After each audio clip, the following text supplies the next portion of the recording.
రాష్ట్రంలో జరిగిన విధ్వంసం ఏ విధంగా ఉండేది అనేది ఖచ్చితంగా చూపించొచ్చు. ప్రజావేదికని మళ్ళీ కట్టకూడదు అనే మాటలు కూడా వస్తా ఉన్నాయి.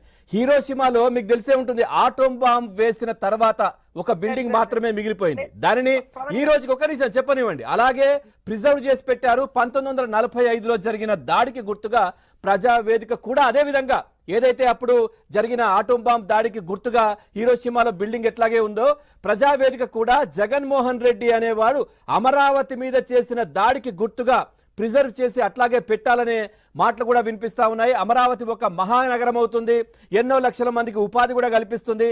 అక్కడ ఉండబోయే భవిష్యత్ తరాలకు మొదట్లో అమరావతి నగరం నిర్మాణంలో రైతులపై ఏ విధంగా దాడులు జరిగాయో గుర్తుగా ధ్వంసమైన ప్రజావేదిక నిలిచిపోవాలి.